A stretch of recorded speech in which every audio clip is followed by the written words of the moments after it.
साथियों, देश के किसानों के कल्याण की दिशा में, कृषि सुधारों की दिशा में कल देश के लिए बहुत ही महत्वपूर्ण दिन था।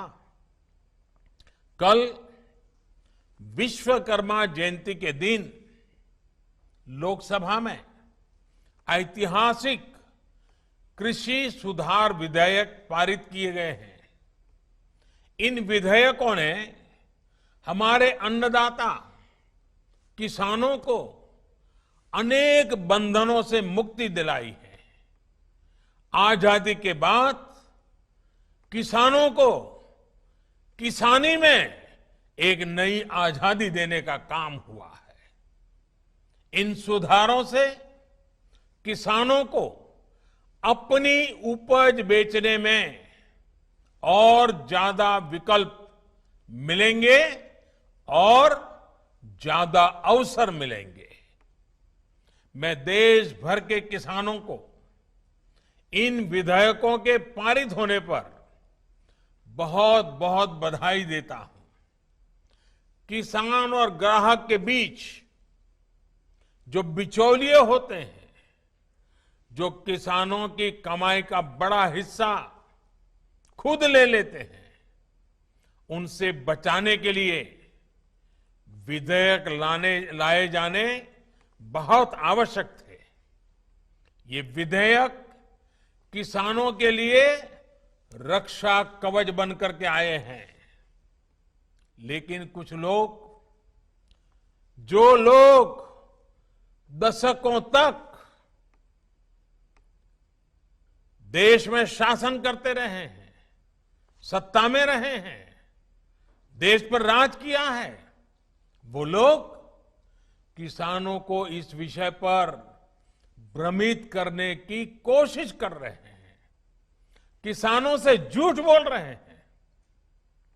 साथियों, चुनाव के समय किसानों को लुभाने के लिए बड़ी बड़ी बातें करते थे, लिखित में करते थे, अपने घोषणा पत्र में डालते थे और चुनाव के बाद भूल जाते थे।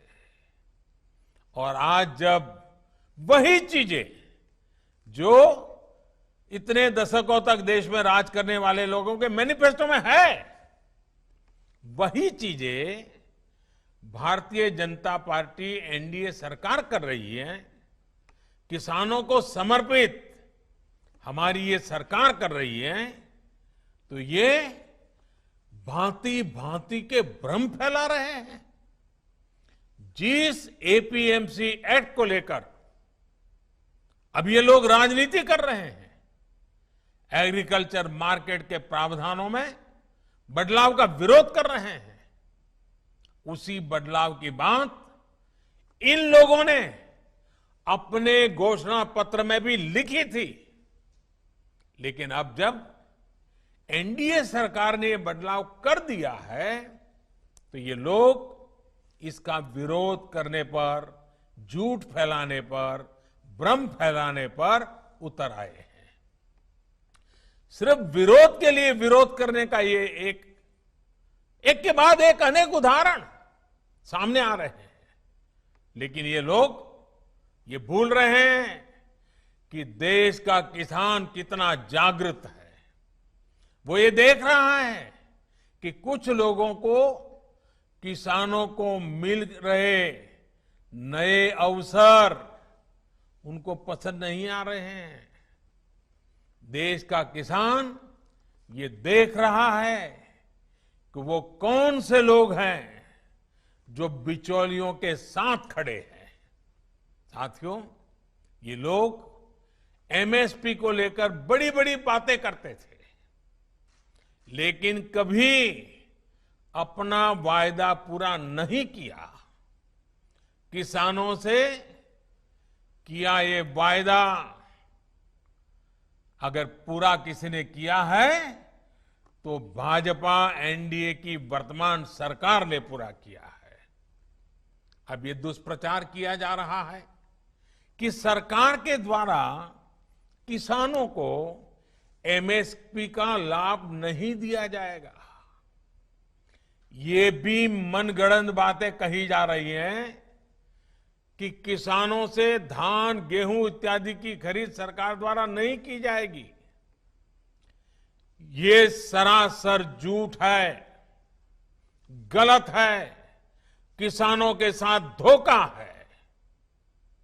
हमारी सरकार किसानों को एमएसपी के माध्यम से उचित मूल्य दिलाने के लिए प्रतिबद्ध है। पहले भी थे, आज भी हैं, आगे भी रहेंगे। सरकारी खरीद भी पहले की तरह जारी रहेगी। कोई भी व्यक्ति अपना उत्पादन जो भी वो पैदा करता है दुनिया में कहीं भी बेच सकता है, जहां चाहे वहां बेच सकता है।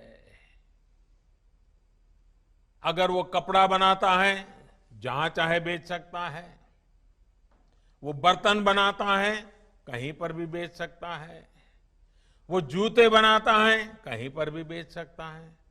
लेकिन एकमात्र केवल मेरे किसान भाई बहनों को इन अधिकारों से वंचित रखा गया था, मजबूर किया गया था।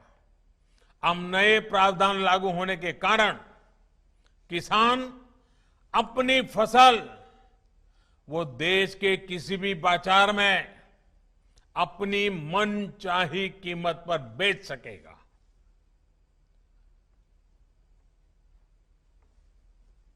ये हमारे कोऑपरेटिव्स, कृषि उत्पादक संघ, एपीओस और बिहार में चलने वाले जीविका जैसे महिला स्वयं सहायता समूहों के लिए एक सुनहरा अवसर लेकर आया है। साथियों, नीतीश जी भी इस कार्यक्रम में मौजूद है। वो भली भांति समझते हैं कि एपीएमसी एक्ट से किसानों का क्या क्या नुकसान होता रहा है।